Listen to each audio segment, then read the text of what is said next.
आज इस लेक्चर में हम डिस्कस करेंगे कॉम्प्लेक्स इंटीग्रेशन के बारे में। तो कॉम्प्लेक्स इंटीग्रेशन,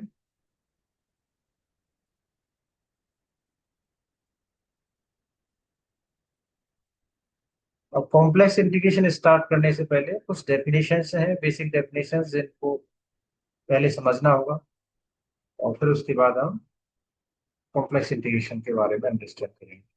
तो पहले हम स्टार्ट करते हैं। पहली डेफिनेशन है कंटिन्यूअस कर्व। कंटिन्यूअस कर्व्स क्या होते हैं? तो कंटिन्यूअस कर्व को बेसिकली हम डिफाइन कर सकते हैं कि those curve we can draw the curve without lifting our pen. मतलब कोई भी कर्व उस जो भी हम ड्रॉ कर रहे हैं या ट्रेस कर रहे हैं उसको बिना पेन को उठाए हम ट्रेस कर सकें, so that is called the continuous curves. और जहाँ ब्रेक आ गया तो that means this is the example of discontinuous curve. So now definition हम जब लिखेंगे तो definition we can write down continuous curve. A continuous curve is a curve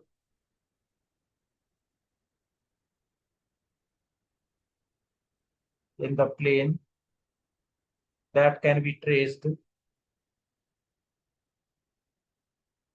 that can be traced without lifting the pen,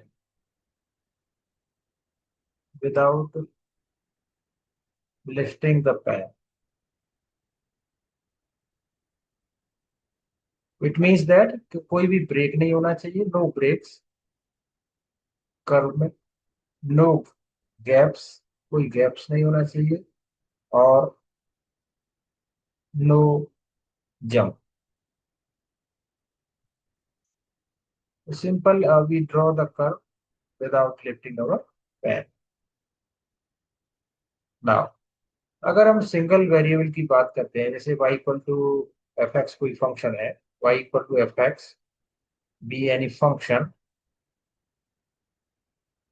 तो उसमें जो examples हम लेते हैं, जनरल एग्जांपल्स क्या होते हैं? तो जो एग्जांपल्स ऑफ कंटिन्यूअस कर्व्स के, तो we can write down as, तो example for continuous curve.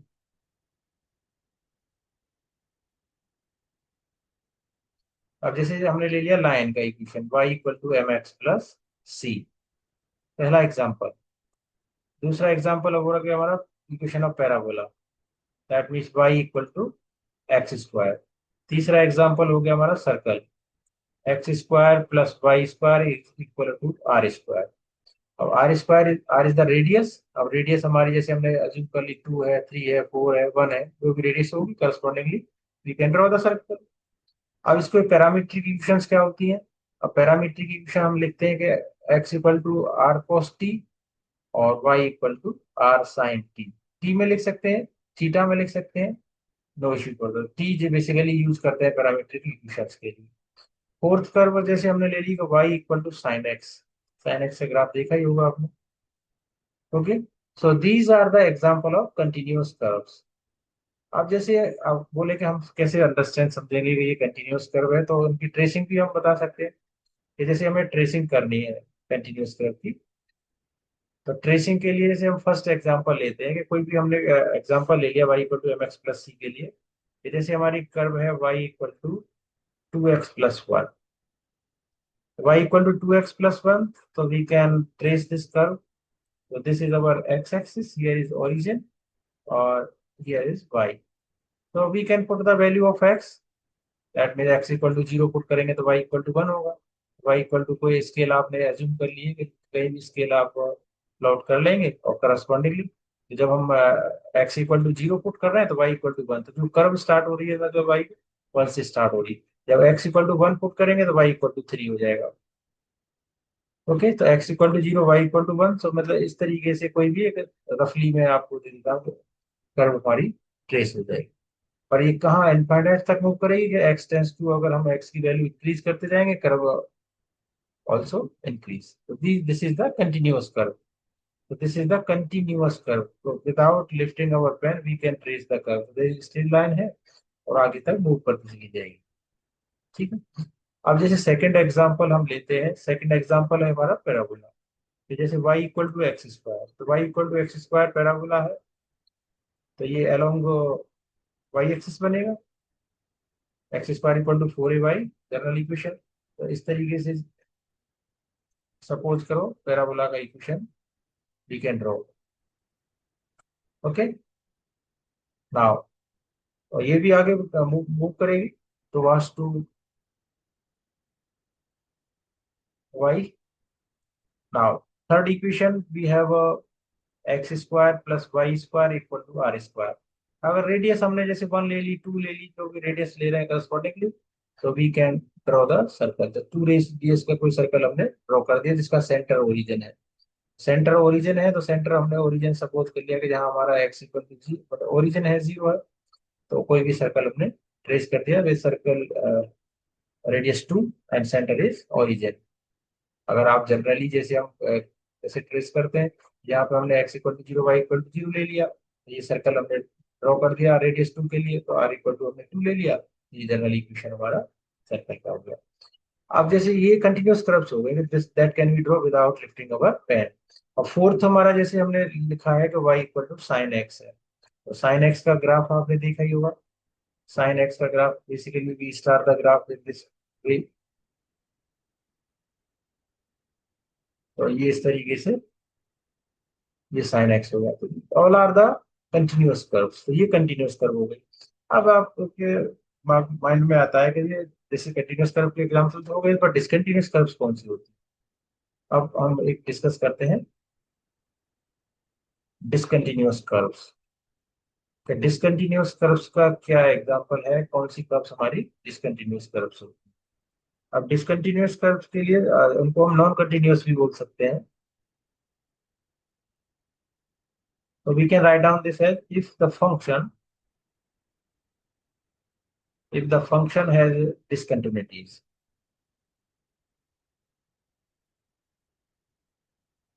Function है डिसकंटिन्यूटीज, मतलब जंप आ गया, बेसिकली जंप आ गया कोई कर्व ड्रॉ करने पे, होल्स आ गए,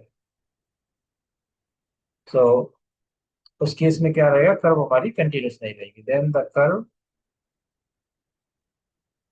इज नॉट कंटिन्यूअस।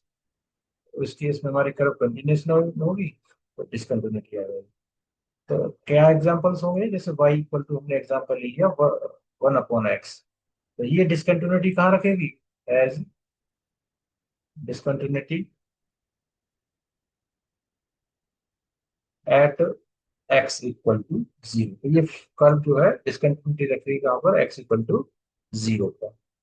तो जैसे हमें ड्रॉ करनी है, ये कर्व ट्रेस करनी है, we can trace this curve. तो जैसे सपोज कि हमने यहाँ पर हमने वैल्यू ले ली एक्स इक्वल टू जीरो है, यहाँ पर हमारा वाई इक्वल टू जीरो है, वाई इक्वल टू जीरो, और some scale we can take y, this is -2.5, this is -5, और here we have the value -2, -4, this side 2, this side 4. So these are the values. That means this is our y-axis or this is our x-axis. अब x-axis तो discontinuity कहाँ आ रही है, x equal to zero पर, तो ये हमने dotted line draw कर दी x इक्वल टू जीरो पर, x equal to zero. Second line हमारी जैसे ये y इक्वल टू जीरो। अब जो y इक्वल टू 1/x है, 1/x है क्योंकि ये हाइपरबोले को रिप्रेजेंट करता है, y इक्वल टू 1/x, और ये जैसे हमारा दूसरी कर्व कहाँ आ जाएगी, हमारी दूसरी कर्व ये आ जाएगी, तो अलग अलग कर्व हमारी ड्रॉ होगी। तो ये जैसे y इक्वल टू 1/x है, तो जब ये रिप्रेजेंट कर रही है कहाँ पे हमारी x लेस देन जीरो के लिए, और जब y equal to 1/x, x greater than zero है, और थर्ड वन क्या हो गया, x इक्वल टू जीरो। तो x इक्वल टू जीरो को हमने रिप्रेजेंट किया है, और x Y equal to 1/x, जहाँ x लेस देन जीरो है, लेस देन जीरो पे ये आ जाएगा, और ग्रेटर देन जीरो पे ऊपर वाला टर्म आ जाएगा। तो और x इक्वल टू जीरो पर ये डिसकंटिन्यूटी, ये डॉटेड लाइन है, इसको हम एडिट कर दें या किसी और कलर में रिप्रेजेंट कर सकते हैं। ये जैसे हमारा ये है डिसकंटिन्यूटी के लिए, यहाँ पर हमारा फंक्शन डिसकंटिन्यूट एक्स इक्वल टू 0 पर, और ये पॉजिटिव उसके लिए होगा, एक्स पॉजिटिव है, यहाँ एक्स नेगेटिव है, तो ये इस तरीके की कर्व क्या होंगी, डिसकंटिन्यूअस कर्व। अब वापस जाते हैं अपने मेन टॉपिक पे कि अब हम कॉम्प्लेक्स इंटीग्रेशन पढ़ रहे हैं, तो कॉम्प्लेक्स इंटीग्रेशन के लिए हमारे जो कॉम्प्लेक्स वेरिएबल होता है जेड, और जेड को हम लिखते हैं एक्स प्लस आयोटा वाई।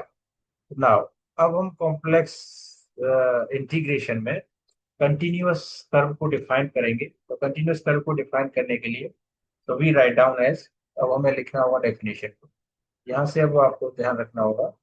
तो we start the definition for continuous curve. So now let t be a real variable, t be a real variable,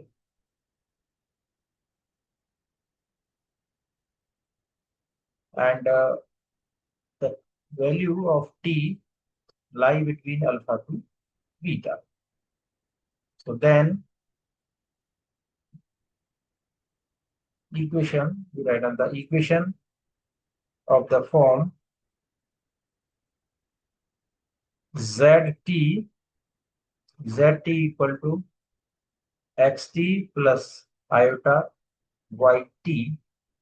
So where we can write down t lie between alpha to beta, so is called continuous curve, is called continuous curve.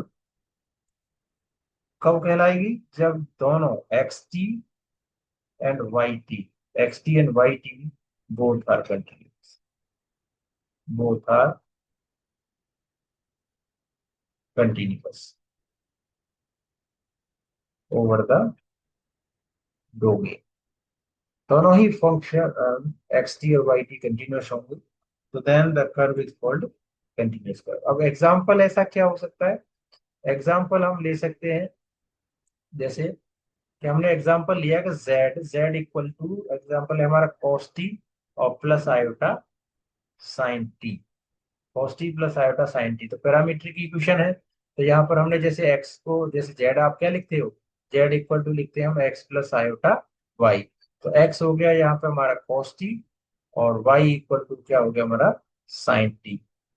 अब यहाँ पे जो t है, basically वो t कहाँ से लाई कर रहा है, 0 से 2 पाई, टी लाई बिटवीन 0 to 2 पाई। जब टी लाई बिटवीन 0 to 2 पाई, और दोनों पाई जब हम जैसे पुट करते हैं, पहले टी इक्वल टू जीरो, तो हम t equal to zero put करें, तो जेड की वैल्यू क्या होगी, कॉस जीरो क्या होगा, 1 होगा, और साइन जीरो जीरो हो जाएगा, जेड 1 आ जाएगा। और जब हम पुट करते हैं टी इक्वल टू 2 पाई, तो t equal to 2 pi put करते हैं, तो z cos 2 pi, sine n pi तो जीरो होता है, cos 2 pi -1 is to power 2, तो +1 हो जाएगा, तो जेड इक्वल टू 1। तो दोनों पाई हमारी सेम वैल्यू आ रही है, टी इक्वल टू जीरो और t equal to 2 pi gives us z equal to 1। तो such type of curves are continuous curve, जब भी आप ट्रेस करेंगे तो we make the continuous curve. Okay, तो hope you understand this curve. तो basic example हमने ले लिया कि cos t plus iota sine t, और इंटरवल भी हमने अज्यूम कर लिया है टी लाइक में 0 to 2 pi, so both the values of t 0 और 2 पाई gives us z equal to 1। now अब नेक्स्ट डेफिनेशन पर जाते हैं, इसके बाद नेक्स्ट डेफिनेशन है हमारी रेगुलर आर्क या रेगुलर कर्व क्या होती है। नेक्स्ट कर्व है हमारी रेगुलर कर्व। तो पहली कर्व थी हमारी कंटिन्यूअस कर्व, अब कंटिन्यूअस और रेगुलर कर्व सेकंड आती है हमारी रेगुलर कर्व। अब रेगुलर कर्व के लिए, so let z is equal to five t plus psi t iota psi t, where t lie between alpha to beta such that जो phi t है, phi t psi t, phi t psi t, phi dash t मतलब it's derivative phi dash t और psi dash T all are continuous. All are continuous. और regular curve के लिए derivative also continuous, so is called regular curve. तो ये ध्यान रखना होगा, रेगुलर कर्व में और आपकी कंटिन्यूअस कर्व में क्या डिफरेंस है। कोई curve continuous curve regular curve को कहलाएगी जब उसके डेरिवेटिव की कंटिन्यूअस हो। Now third definition, multiple point of the curve. तो तीसरी डेफिनेशन आती है multiple points.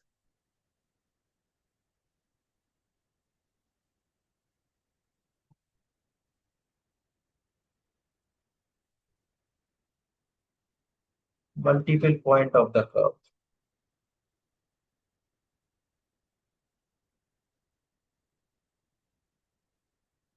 Now, so we write down the definition of multiple point of the curve.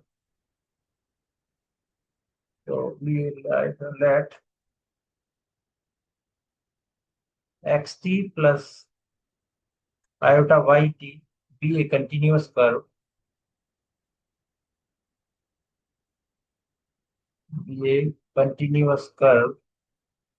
then if a particular value of z, a particular value of z is satisfied by two or more values, of parameter t, so then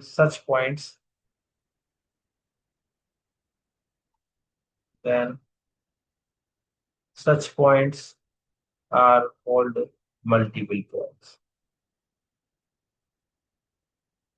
Multiple points. तो समझ ही गए होंगे multiple points के लिए parameter T की दो या दो से अधिक वैल्यू पर जेड सेटिस्फाई कर रहा हो, सेम वैल्यू दे रहा हो, that is called the multiple point of the curve. अब जैसे पहला ही एग्जांपल हमने लिया था कि जो पैरामीटर टी है वो लाई कर रहा है कहाँ पे हमारा, parameter T lie between 0 to 2 पाई। अब हमें टी 0 पर और टी 2 पाई पर जेड की सेम वैल्यू मिल रही है। दीज 2 पॉइंट्स 0 और 2 pi is called the multiple points.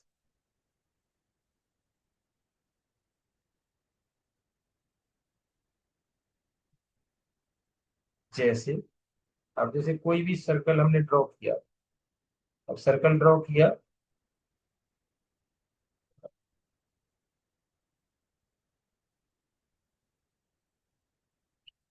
Radius हमने सपोज करो 1 कर लिया, कुछ कर लिया, यहाँ से जैसे हमने सर्कल ड्रॉ किया, ये पॉइंट मल्टीपल पॉइंट होगा।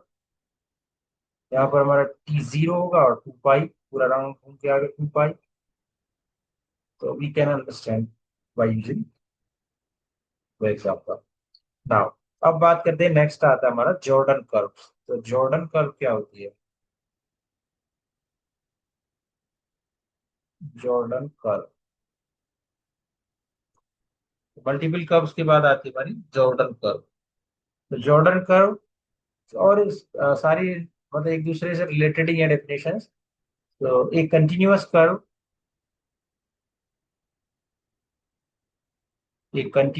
Curve without multiple points, without multiple points, continuous curve without multiple points.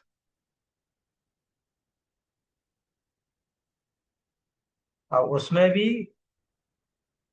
हम लिखेंगे the initial and final except the initial and final, मतलब उसको छोड़ दो तो कर्व हमारी जॉर्डन कर्व कहलाएगी। जैसे अभी हमने एग्जांपल जो लिया है ना ऊपर ये लिखा है, ये वाला भी जॉर्डन कर्व का एग्जांपल है कि जिसका जो इनिशियल और एंडिंग पॉइंट है वो ही सेम है, उसको छोड़ दिया जाए तो the curve will be the example of Jordan curve. तो मतलब आप कह सकते हो कि अगर जेड फंक्शन है हमारा, जैसे cos t plus iota sine T का, cos t plus iota sine t, और टी लाई कर रहा है हमारा 0 में, तो वो भी हमारा डबल पॉइंट देगा। और जब डबल पॉइंट मिल रहा है तो उसे मल्टीपल पॉइंट भी कह देते हैं, और जहाँ जो डबल पॉइंट पर जेड इक्वल टू 1 दे रहा है, और corresponding value of t equal to 0, corresponding value of t is equal to 0 और टी इक्वल टू 2 पाई पे, तो मल्टीपल पॉइंट भी कह रहे हैं, और मल्टीपल पॉइंट के साथ वो हमारा जॉर्डन आर्क भी बना रहा, कर्व भी बना रहा है, क्योंकि हमने कहा है कि जो except the initial and end point, final point, तो उसको छोड़ दिया जाए तो हमारा जो कर्व होगी, that is called Jordan curve और जॉर्डन आर्क। नाउ अब इसके बाद नेक्स्ट डेफिनेशन आती है हमारी रेक्टिफिएबल आर्क। ये रेक्टिफिएबल आर्क क्या होता है?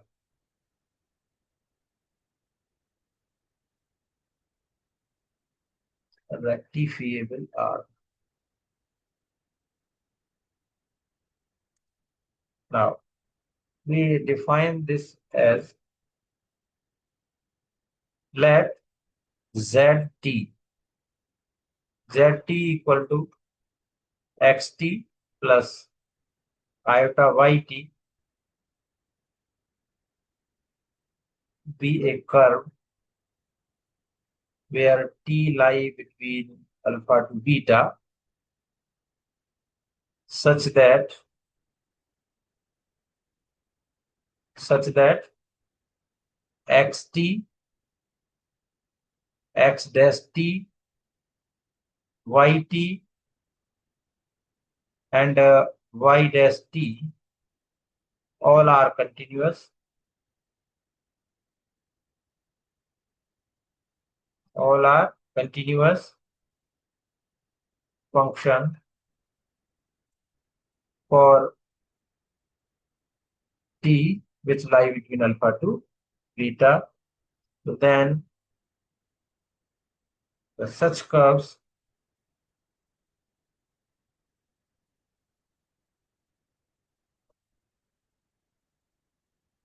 is called a rectifiable arc.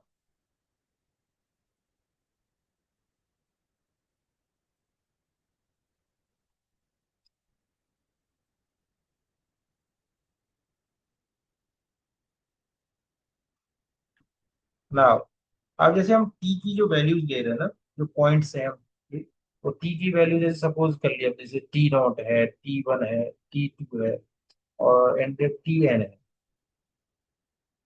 तो ये पॉइंट्स हो गए corresponding value of t, the value of parameter t। तो we write down this as alpha, alpha is equal to, तो इनिशियल वैल्यू हमारी क्या है, टी नॉट है, तो alpha equal to t not which is less than t1, less than t2, less than T3, or and so on, less than we write out Tn minus 1 less than Tn, or this is equal to beta.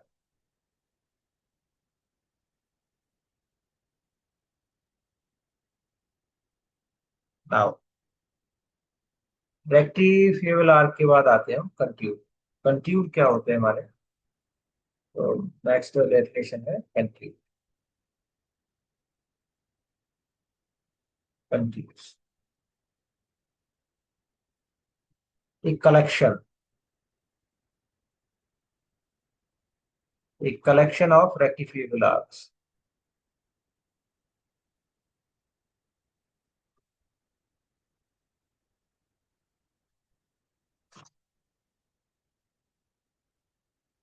such that the final point,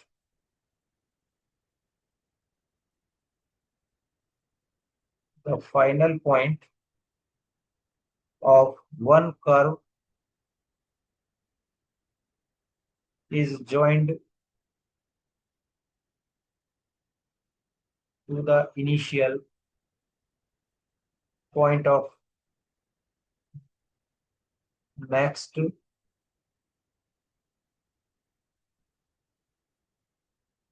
rectifiable arc is called contour, is called contour. अब जैसे कैसे curves हो सकते हैं हमारे, जैसे हमारे जैसे ये कर्व है, अब इसको हमने जॉइन करा दिया इससे next. Now again we join, maybe this in this form. So these, now second example we can take as, this is also example of contour. Now again we take the example, this is also the example of contour. Now